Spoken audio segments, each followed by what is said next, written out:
Welcome les amis, on se retrouve pour le Match of the Day édition NFL. Au programme du jour, on va parler du match de Thanksgiving entre les Carolina Panthers et les Dallas Cowboys. Est-ce que les Panthers vont rester invaincus cette saison? Est-ce que Tony Romo va remettre les Cowboys sur de bons rails? Ce sont les questions qui entourent ce match ce soir. Et commençons donc déjà par une première grande interrogation. Comment s'est passé le retour à la compétition de Tony Romo, donc qui était revenu la semaine dernière et qui donc a fait son second match face à la défense donc de Carolina.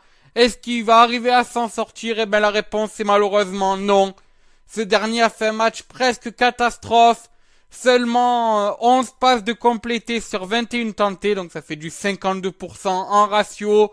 Il fait intercepter 3 fois et notamment 2 de ces interceptions ont mené à un touchdown adverse. Notons aussi donc qu'il a été saqué une fois et que malheureusement ce sac a vraiment été le coup de le coup de trop voilà pour lui et son épaule, vu qu'il est malheureusement retombé sur son épaule blessée. Et la sentence est tombée, fracture de la clavicule, saison terminée pour le quarterback de Dallas. Ce fut tout à la fin du troisième quart-temps. Donc vraiment un match catastrophe, d'autant que sur toute la première partie du match, il a vraiment fait des choix beaucoup trop prévisibles. Même moi, téléspectateur, j'arrivais à deviner qu'allait faire Tony Romo sur ses actions. Et c'est vraiment dommage parce que si moi, avec l'expérience donc de la NFL que j'ai, j'arrive à lire déjà de base le jeu de Tony Romo, alors qu'est-ce que c'est que les joueurs adverses qui en plus entendent les audibles à chaque fois, qui voient à peu près où partent les joueurs? Enfin, voilà, les choix étaient beaucoup trop prévisibles et ça s'est vu. Fait quand on passe seulement 11 passes sur 21, c'est qu'il y a un problème. Et le problème est là, c'est les choix sont beaucoup trop prévisibles. Donc voilà, bon, malheureusement, fin de saison pour lui, comme je l'ai dit, suite à sa blessure. D'ailleurs, vous pourrez voir comment il s'est blessé donc dans la vidéo qui sera dans la description si vous souhaitez. Voilà, et donc ce que souligne cette fin de saison pour Tony Romo, c'est sûrement la fin de saison des Dallas Cowboys. Parce qu'en effet, une stat n'est pas de leur côté. Sans Tony Romo, ils n'ont gagné aucun match cette saison. Ça fait que donc Tony Romo avait été absent sur 7 matchs. Il se retrouve ainsi dernier de la NFC Est, qui est, malgré que ce soit une division quand même assez serrée, quand on est dernier de cette division-là, qu'on est à 7 défaites, 8 maintenant, ça devient malheureusement beaucoup trop dur pour eux donc de remonter. Pour vous donner un ordre d'idée, quand on est dans la NFC Est, pour pouvoir se qualifier en playoff, faut être premier. Et les premiers sont donc les Giants, qui sont à 5 victoires, 5 défaites. Ça fait donc 3 défaites de retard déjà sur les Giants. Bon, ça peut redescendre à 2 si les Giants perdent cette semaine, mais voilà. Quand on a 2 défaites de retard, sans Tony Romo, c'est aussi la fin de saison pour, malheureusement donc pour Dallas. Et le problème de Dallas, c'est qu'ils peuvent pas faire comme font d'autres équipes. On a vu par exemple les Titans faire ça l'an dernier. Essayer de perdre en fait un peu leur dernier match pour avoir un meilleur choix en draft. Parce que bon, Dallas pourrait le faire, ça, mais ça leur apporterait rien. Ils ont déjà un quarterback d'exception, qui sont généralement les premiers choix qui sortent en draft, c'est les quarterbacks. Et ils en ont déjà un très bon, la personne de Tony Romo. Bon, blessé, mais très bon. Ils ont déjà des receveurs performants, quand on voit donc Dez Bryant, même si on en reparlera sur ce match. Donc voilà, ils ont pas de réel grand choix à faire au draft. Comparé à d'autres équipes qui n'ont pas de franchise quarterback, qui n'ont pas de grands receveurs ou autre. Eux, ils ont cet ensemble-là. Mais malheureusement, sans Tony Romo, l'alchimie ne prend pas. Et c'est ce qui leur a coûté cette saison et ce qui va sûrement leur coûter le reste de la saison. Étant donné que je répète donc l'information du jour, Tony Romo sera absent jusqu'à la fin de la saison pour une fracture de la clavicule. Voilà, donc notons quand même que cette mauvaise performance de Tony Romo reflète une performance défensive donc des Panthers d'exception. Donc dès la première minute, les Panthers ont vraiment mis à mal donc les nombreuses tentatives donc de lancer de Tony Romo avec d'abord une passe défendue, avant donc quelques secondes plus tard d'intercepter une passe là aussi. Et donc cette passe qui va être retournée en touchdown par Coleman. Notons que c'est la 5e interception donc de Coleman qui devient le meilleur intercepteur de la ligue. Voilà, c'est les stats qui viennent de tomber donc sur le site de la NFL. Donc ensuite, il y a aussi eu donc de nombreux sacs, un sac sur Tony Romo, donc ce fameux sac qui a envoyé Tony Romo à l'hôpital, et un sac aussi donc sur le remplaçant de Tony Romo, Cassel. Donc là encore, on a vraiment vu d'assez bons joueurs défensifs donc du côté de Carolina. Donc voilà, on a vraiment eu une grosse défense de la part des Panthers et c'est vraiment bien fait. La stat qui vraiment illustre tout ça, c'est qu'il y a eu plus de touchdowns défensifs que de touchdowns offensifs pour les Panthers. Donc 2 touchdowns défensifs contre seulement 1 pour Cam Newton, nous en reparlerons.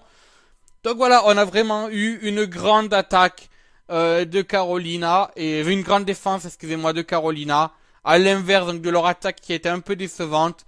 Ça permet surtout aux Panthers de rester avec un ratio parfait, 11 victoires, 0 défaites, et la route pour les playoffs qui est grande ouverte, ça y est, ils sont quasiment officiellement en playoffs. Donc voilà, je pense que là, on n'a plus de doute à avoir sur la suite de la saison des Panthers. Le seul doute qu'on pourra avoir, c'est est-ce que Cam Newton pourrait être MVP à la fin de la saison.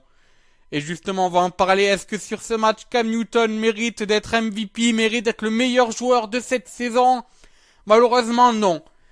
Tout simplement parce que... alors pourtant, j'aime bien Cam Newton. Ce n'est pas... Je fais pas partie donc des haters de Cam Newton, mais faut malheureusement voir le mal là où il est. Cam Newton n'a pas un lancer qui est digne de grand quarterback. Enfin, quand on voit en comparaison Tom Brady, par exemple, Aaron Rodgers, Peyton Manning, même si, bon, Peyton Manning est blessé, il a eu une mauvaise fin de saison là, mais c'est quoi, ces 3 quarterbacks que je viens de vous citer, on peut aussi citer Palmer, bon, Breeze pour la Nouvelle-Angleterre, même si il y a des circonstances atténuantes. Ces quarterbacks là que je vous cite, c'est des quarterbacks qui sont capables de faire des ratios de lancer à plus de 60, 70%, des fois même sur certains matchs. Et là, Cam Newton est loin d'être là. Il a passé seulement 16 passes sur 27 tentées. Et surtout, aucune passe de touchdown sur ce match. Ça devient décevant. Il s'est fait saquer une fois. Il a perdu la balle donc sur un fumble une fois encore. 2 yards de perdu donc justement suite à ce fumble. Enfin voilà, on n'a pas vraiment vu donc sur les stats au niveau du lancer. On n'a pas vu Cam Newton faire vraiment un gros match au niveau du lancer. Par contre, il a encore été présent à la course. Et c'est ça qui est dommage. C'est-à-dire que Cam Newton, dans les matchs, il prend plus un rôle de running back que de quarterback, malheureusement. C'est-à-dire qu'il court beaucoup, il passe peu, ou alors il court bien, il passe pas bien. Et c'est vraiment décevant quand on voit ça. Quand on voit qu'il marque plus de touchdowns qu'il ne fait de passes de touchdown, c'est vraiment inquiétant. Là aussi, petite stat. Donc il a marqué un touchdown sur ce match, un touchdown donc à la course. Il se retrouve ainsi avec donc son 7e touchdown de la saison. Il est 7e au classement donc des touchdowns. Et surtout, c'est le premier et le seul quarterback à être à plus de 4 touchdowns marqués. Enfin, voilà, la stat dit ce qu'il faut dire. Quand tu es le seul quarterback à avoir marqué à toi seul plus de 4 touchdowns, c'est vraiment qu'il y a un problème du côté de ta défense. La semaine dernière, Cam Newton avait été présent à la passe en faisant 5 passes de touchdown. Mais là, sur ce match, il est redescendu sur ses stats habituelles. Et c'est vraiment dommage. Et c'est ce qui pourrait réellement lui coûter son poste de MVP. Il est pas mauvais en fait au final, Cam Newton. Mais il respecte pas malheureusement son poste. Et je peux comprendre qu'à la fin de la saison, le jury préférait peut-être voir des gens comme Tom Brady être élu meilleur joueur.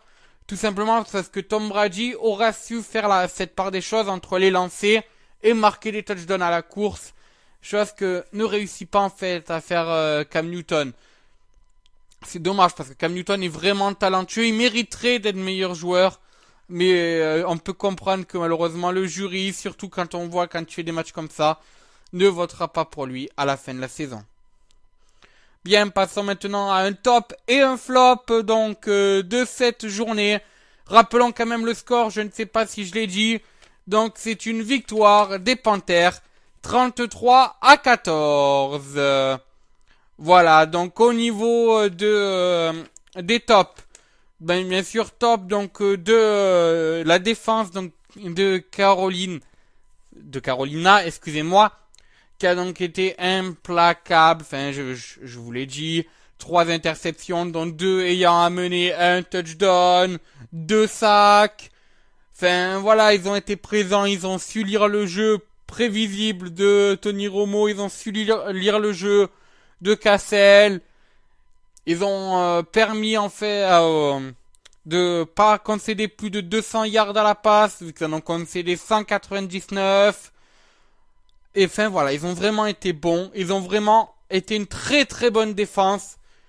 Et je pense qu'il n'y a rien à dire là-dessus. Enfin voilà, très bonne défense de la part des Panthers. Et bravo à eux parce que ça leur permet de rester invaincus.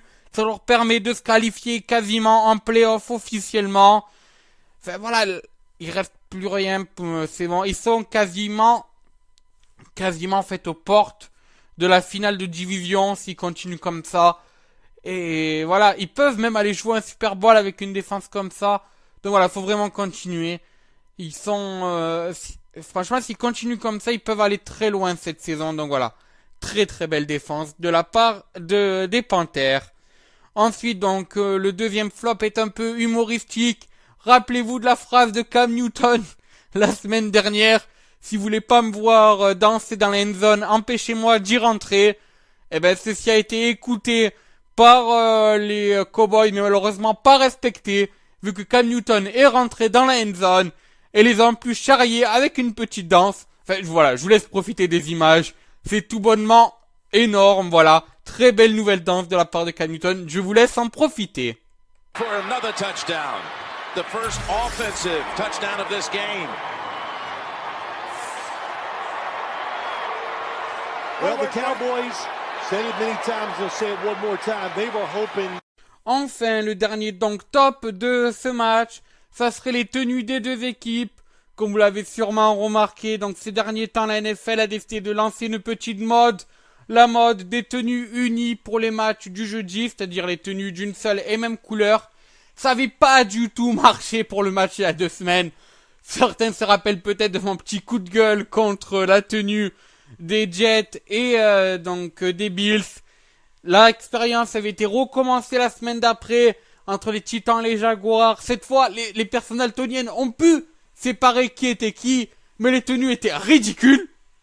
Donc là maintenant ça va, c'est déjà un peu mieux, les tenues étaient jolies, franchement, là, de très belles tenues de la part des deux équipes. Donc voilà, un petit top, enfin, pour une fois que la NFL fait une expérience qui marche, hein. Écoutez, on va pas s'en plaindre. D'ailleurs, j'ai envie de rajouter une mention spéciale tellement ça devient surprenant ces temps-ci. Il n'y a eu aucune erreur d'arbitrage dans ce match. Félicitations la NFL.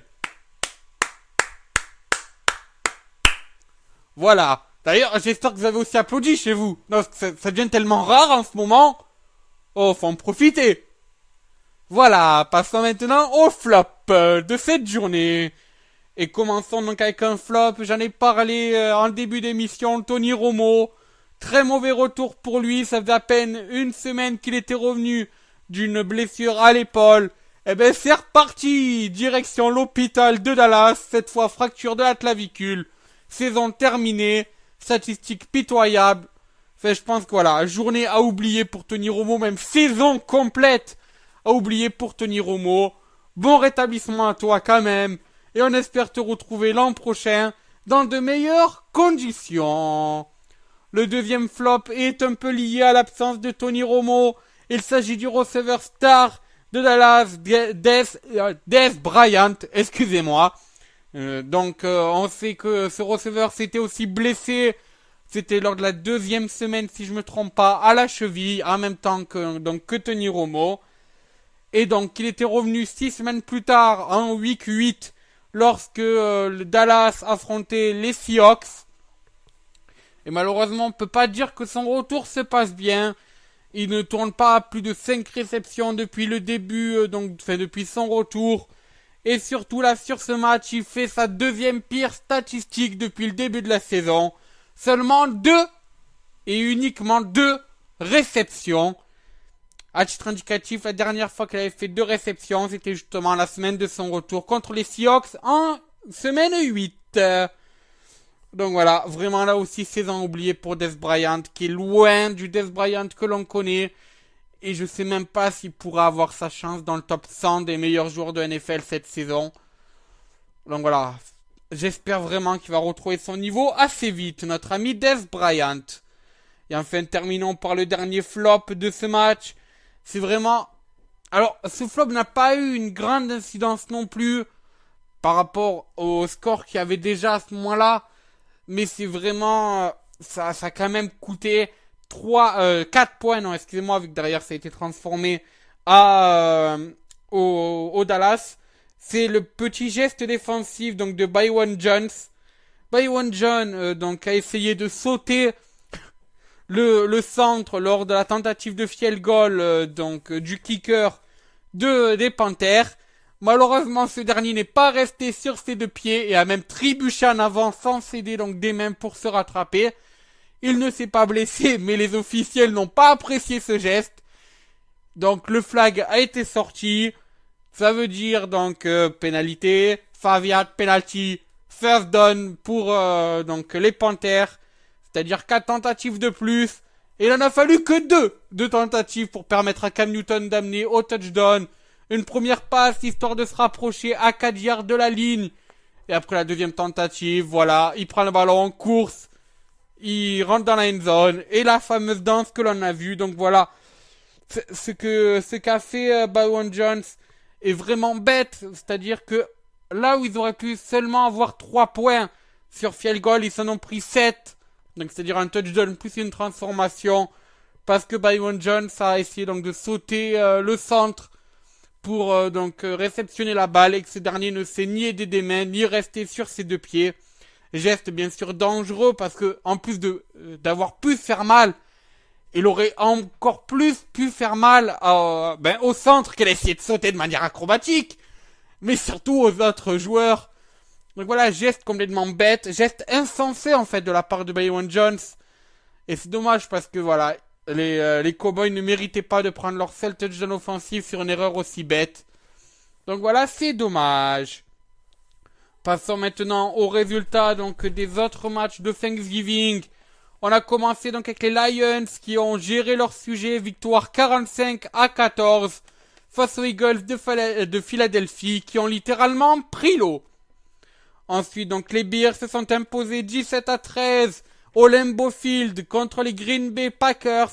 Deuxième défaite à domicile contre des adversaires de division pour Green Bay.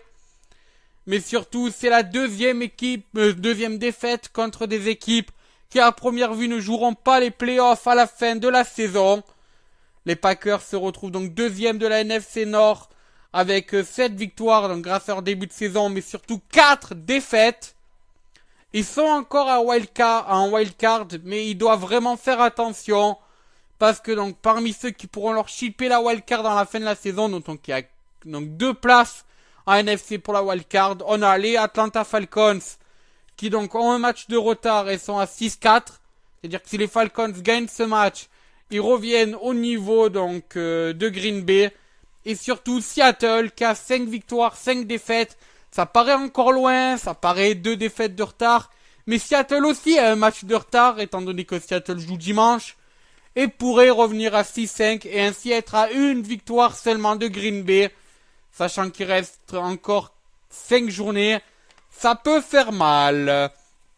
Donc voilà, faut vraiment faire attention. Notons quand même que le premier de la NFC Nord est à 7 victoires et 3 défaites. Mais c'est les Vikings. Mais attention, si les Vikings venaient à s'imposer aussi dimanche, il sera à 8 victoires et donc ça ferait une victoire de retard pour Green Bay. Donc c'est pas encore foutu pour eux, mais il faudrait faire attention quand même que la mauvaise série ne continue pas malheureusement pour les Verts et Jaunes. Voilà, donc nous on se retrouve mercredi pour débriefer d'un des matchs de dimanche. Il s'agira du choc entre les New England Patriots et les Broncos de Denver. Un choc qui verra un duel entre Tom Brady et Brock Osweiler. Voilà, sur ce, moi je vous dis à bonsoir les amis.